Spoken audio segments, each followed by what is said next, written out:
Mm-hmm. Yeah. Okay. Thank you very much, dear participant. Please be informed that this lecture is recorded only for education purpose. And welcome, everyone. It's great to have you with us today. And today's lecture is a part of our guest lecture series, Ukrainian Voices, Academic Freedom in a Changing World. And this series of guest lectures is organized within the Erasmus Plus project Promotion Academic Freedom in Ukraine. And lecture series is hosted by the Adam Mickiewicz University in Poznan, Poland, and University of Graz. And this lecture series is dedicated to different fields related to academic freedom, democratic transformation, and ongoing Russia aggression against Ukraine. And through this initiative, we want to help Ukrainian researchers connect with the European academic landscape and share their work with broader audience, meet new colleagues, and ensure that Ukrainian science remains represented in the European academic community. And the main goal of the whole PREACT project is to help mitigate the negative impact of the war on higher education in Ukraine. And if you want to learn more about our project and about new lectures, please visit our project website or follow us on Facebook. So today we have a new lecture. We will begin with a presentation, which will take about 30-40 minutes. And after the presentation, we will have discussions and question and answer series. And now it's my pleasure to introduce today's speaker, Tetiana Dracochrust. Tetiana Dracochrust is a doctor of law, professor at the Department of Theory of Law and Constitutionalism, Faculty of Law at the West Ukrainian National University in Ternopil, Ukraine. She is a member of the International Security and Cooperation Center at the West Ukrainian National University. Actually, she is a coordinator of international cooperation. Tetiana's areas of expertise include migration law, constitutionalism, and public international law. And Tetiana is the author of numerous publications addressing issues of legal system development, human rights protection, and improvement of legislative authority mechanism. Today's lecture focuses on the role of climate justice in Ukrainians' post-war recovery. And this lecture explores how the idea of climate justice can guide Ukrainians' recovery after the war. So let me now give the floor to Tetiana. Tetiana, please. Thank you. So then I can continue. Let's start with the very first slide that I want you to pay the attention. Basically, we can see here the EU Commissioner for Environment, yes, Oceans and Fisheries. I won't just interpret it, you can see it on the slide. But basically, the main message of this, let's say, statement that EU within the whole full-scale war is eager to support us in any kind of environmental or social sustainability with different funding. And within this period that exactly had started in 2022, also we can see what kind of damage just exactly was done. And the concrete statistics, just maybe for those who are maybe not familiar what's going on nowadays, can imagine what are the consequences that we are facing through the environmental issues due to war and also climate change, because nevertheless that we are now observing the concrete battleship and concrete missiles attacks. Also, it leads to rapid changes within the climate, and unfortunately within this period, and who knows when this period just ends, those changes are unstoppable. So now also Those faces are familiar to you, I suppose so. And it's about what? It's about that nowadays EU, especially when we are talking about Ursula von der Leyen, she is willing to support our capacity to align our environmental laws according to acquis communautaire, you know that the principles, and also build coalitions. That is why nowadays, as you may see in the bracket, there are concrete international programs that help Ukraine to go straight to that, let us say, principle of green recovery.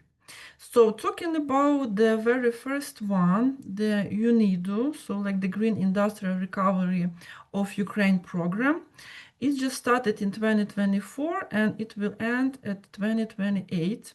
So basically it is a cooperation with the government of Ukraine has launched a program focused on the rebuilding industry with the emphasis on resilience and environmental sustainability. So here they will focus on modernization of enterprises, implementation of resource efficient technologies, and also develop of small and medium-sized business. And also the very important another initiative is the EU for Green. So like the Recovery East program, it's not only about Ukraine, of course, it's about those countries that exactly are located in this part of the world, but it is about the promotion of circular economy, sustainable water management, and environmental data governance. So basically, this program covers Eastern Partnership countries, including, of course, Ukraine, and supports them in advancing reforms in this area. And total budget is like to 21.5 million euros. So these kind of initiatives are now very important for our post-war recovery process. And also you may see what kind of proposals do we have nowadays. It's about basically the Ukraine Plan for Reconstruction, and also it's about donor coordination platform. So here we can pay attention on this long-term financial support within the international support of international organization, governmental organization, and also some charity funds and of course NGOs. Now we have to talk precisely about Ukraine, yes, and further international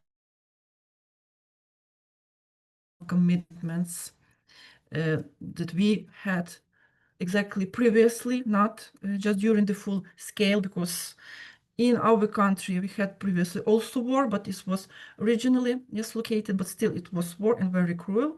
And within that period of time also we faced different climate change probabilities. And of course, as you may see at this slide, we were a part of Paris Agreement. Of course, we have committed different achievements, and also we are obliged to commit them by 2060. But since 2022, everything has changed due to the full scale, and now we have to cope with other challenges, especially when we are talking about renewable energy and alternative sources of energy. So that is why here we have the concrete targets, yes, according to the agreement. But within this period, we are not eager to do so because we had a refocused mechanism on those sources that like mentioned previously. Now, a very important, let it say, legal act, and also it was adopted basically in 2022, and it defines 5 key areas. It's also about climate plan, and it includes exactly the threats of this deforestation and those battlefields that just destroyed completely everything due to different machinery, yes, due to different hard equipment that had to go through the specific areas, and also it has huge impact when we are talking about soil and air. So that is why those key five areas are very important when we are talking about energy sector, because nowadays we are suffering, and till now we have these blackouts. Yes, it's not too long in comparison like it was in 2023 and 2024, but unfortunately they are still there, and we have sometimes to cope with them. So someone was talking, I do not know, maybe it's accidentally. The very first key area is decarbonization of energy.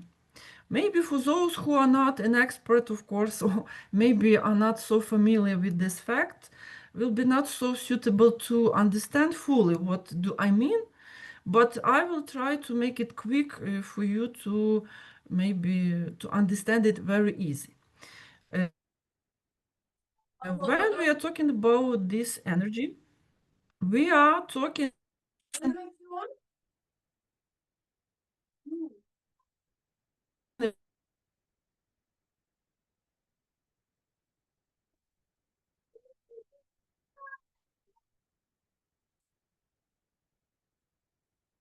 Что?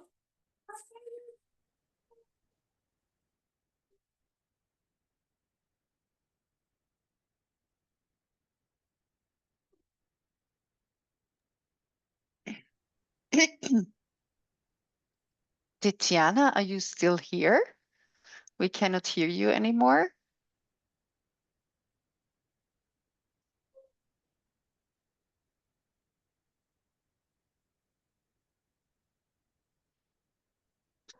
Okay, apparently there have been some issues with the connection.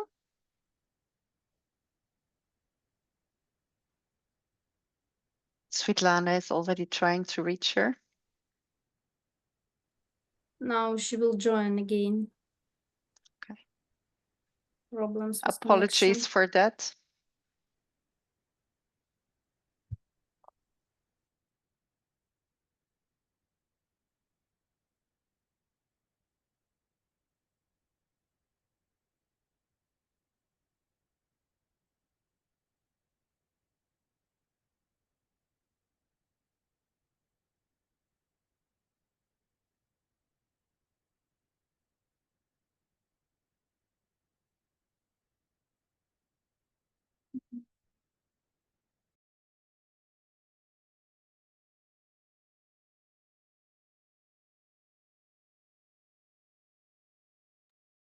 Anna could not join. Problem with connection.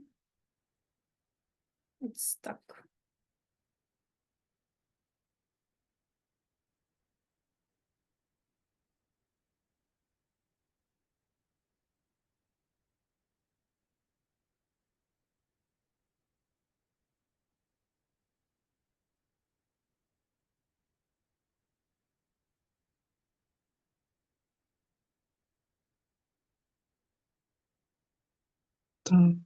Sorry, I just not able to do it within my laptop. I do not know what is the problem, so I will do it within my phone. But then, let me just try. Maybe it still works. Oh, okay. So I'm switching. Just a sec.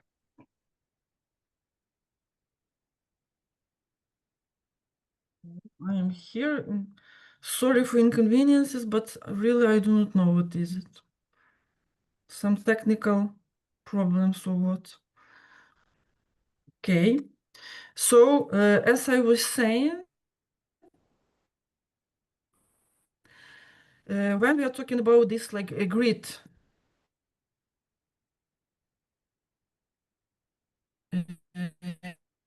connection, it's about like in 2023 around 3 was connected through these auctions.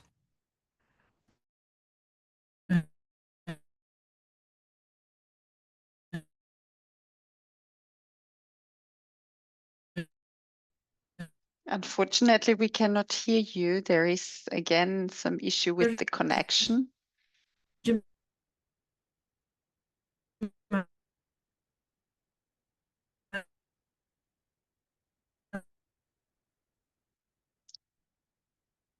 I think you're frozen now. We cannot hear you. I do not know what is it. Really? Sorry. Okay. Maybe it's about the blackouts. I cannot say anything about that. And also, so you cannot hear me very well. What? Now we can hear you. Now it's everything okay, Tatiana. Maybe, I don't know, because we just got the lights. Maybe it's about that. It's just, I cannot say anything about that. And then the third one key, it's about the energy security. Here we are talking about mandatory energy audits and also energy consumption reduction plans. So basically modernization of the chemical industry boiler plant in Dnipro, for example, reduced gas consumption by 25% annually.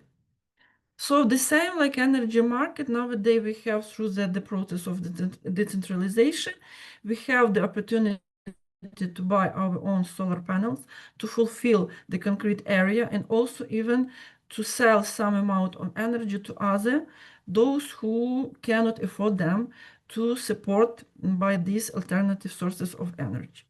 And of course, the research and innovation, it's about to hire professionals from other countries who are eager to, or maybe willing to work maybe for the perspective, not for their own profit, to renew and rebuild our energy structure.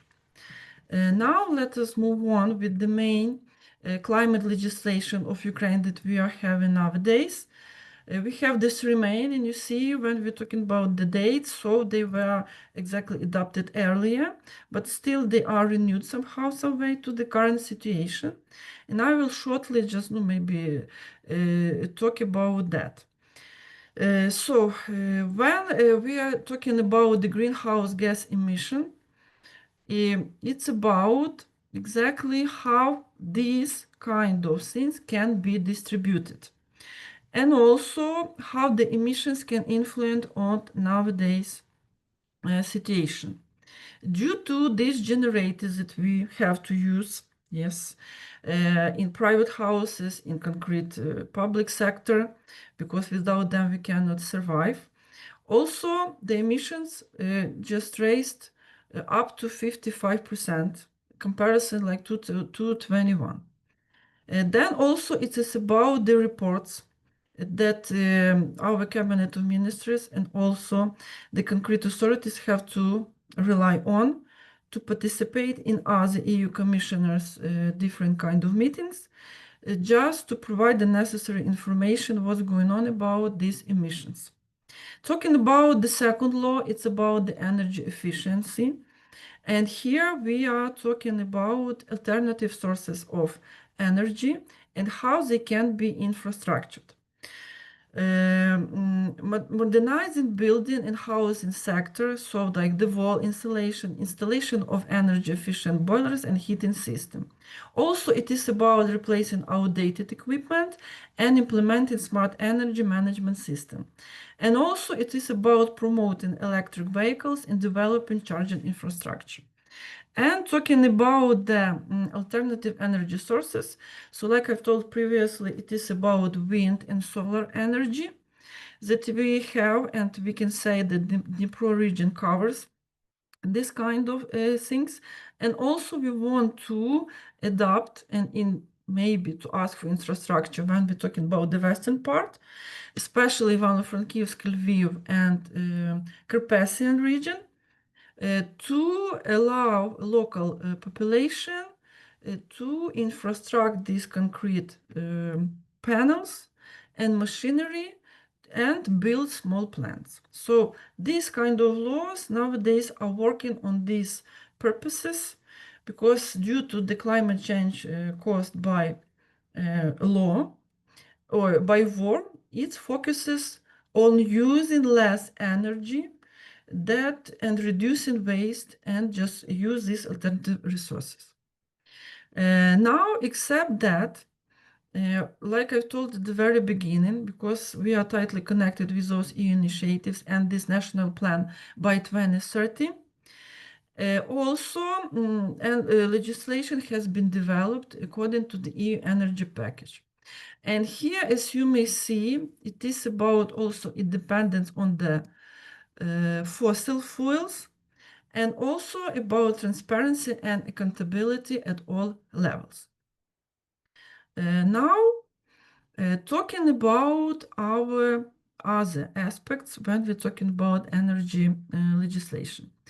Here we may see electricity market. It is about the integration of the European network of transmission system operators for electricity. It means that to ensure the stability and compatibility with the European energy market. So it's about the harmonization of regulatory standards with EU legislation, licensing, tariff systems, and mechanisms. And also we have such kind of example. It's about the implementation of the green auctions system for renewables in accordance with European standards. When we are talking about the renewable energy of resources, it's about exactly that energy package. And also it is very important for us to understand because it's about that Ukraine develops a renewable energy sector with wind farms, solar power plants, bioenergy projects like biogas and biomass. Also, we have the small hydropower plants. And also these kind of initiatives, it's about this like risk development. And when we are talking about the energy efficiency, it's about the mandatory energy audits and energy consumption reduction plans. So basically here we can say that solar power plants and bioenergy project are the main goal for us to be independent. Because like I've told at the very beginning, when we are talking about the pipelines of gas, so we are have partners with Hungary, with Slovakia, Slovenia, and Poland. When we are talking about the transmission of energy or asking professionals to go to our country for further development, we are talking about basically Slovenia and Slovakia nowadays. Unfortunately, our market is just it's impossible to fulfill the whole sector because due to the martial law, it only covers 35%. That is why we have to ask our EU partners to help us within different kind of international agreements. Then the impact of the war and post-war recovery. So I just highlighted 4 main problems that we are facing and we still be facing within, let's say, 10 years for sure. It's about the structure of energy infrastructure. Why exactly it is happening? Because maybe you are aware, still now Zaporizhzhia, basically, when we are talking about the electricity station, it is temporarily occupied. And it's not working fully like it used to be because 2 of 3 containers are reheated and they can explode in any kind of time. And that is the problem that those present, let it say, workers, because you understand me about whom I'm talking about, they do not allow Ukrainian technician to have the access to fix them. So nowadays we have this, let it say, manipulation and potential threat for further consequences. But we will see what happened. Then the energy and fuel supply disruptions. Here, the significant portion of population and industrial enterprises have lost stable access to electricity and heating, it's a fact, and the urgent need to restore networks forces the government just to seek alternative sources and reserves. What does it mean then? That over 30% of energy facilities, including power plants, heating networks, and gas pipelines, have been damaged and destroyed. And that is why we have here the next problem, increase in CO2 emission. So due to infrastructure damage and mass use of diesel generator, greenhouse gas emissions have increased, like I've told you. And also war has slowed progress toward the climate goals, and it has also created opportunity for green recovery. And the last one, it is about social economic consequences. Millions of people have been displaced. It's also a fact. Jobs have been lost, and household incomes have declined. So the recovery of the energy system and infrastructure directly linked to ensuring social stability here.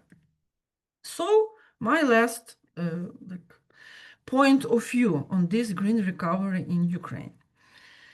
There are the concrete key challenges. First of all, it is about legal institutional challenges. It's the lack of legal mechanism for the rapid reconstruction of the energy sector, the need of temporary simplified procedures for reconstructions, and like I've told you also, but I need to mention it, grid connection. And also it's about ensuring transparency in financing oversight of the reconstruction, basically here efforts. So, as you may see, the key areas of green recovery. Of course, it is about RES, because we are talking about what? Demodernization, not simply restoration, but also we have to renew all the infrastructure. So that is why then we have the independence of the imported fuels, and we will have the stable energy supply.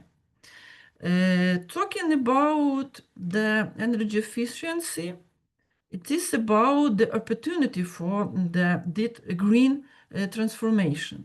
So rebuilding energy infrastructure with renewable and low carbon technologies here. And also attracting international investments and grants. Talking about the third one, I can say it is about promoting electric transport and developing green infrastructure for the local communities. It also engages local labor, stimulate regional economies, and support sustainable development as a result. And of course, without us as scientists in specific areas, even when we're talking about lawmaking processes, we have to pay attention on the fourth one, because it's about the sustainable development, climate resilience, and energy efficiency into the country's rebuilding process. And also it is about energy efficiency and decarbonation. To conclude, I would like you to pay attention also on this exact slide, because here we also are a part of this initiative like Phoenix 3. It is about exactly within the local authorities, local government, also ministries. We are eager to fulfill other policies within the environmental issues till 2030 and 2035. What exactly this is about? Just investment attractiveness. So it is about that let us say we have to become the crucial part and the very nice example for other countries who potential will be suffering for such kind of energy isolation, yes, for the next generations how to combat such kind of challenges. So within this initiative, we have to compensate mechanism for damages caused by repeated attacks and destruction of infrastructure, and also to attract investors to the energy sector, and also to ensure that the renewable energy facilities will be fully infrastructured in our local territories.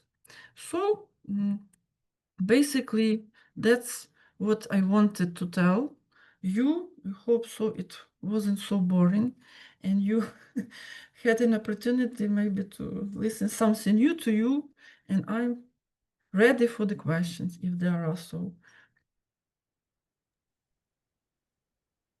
Thank you very much, Tatiana. And now we should stop the recording.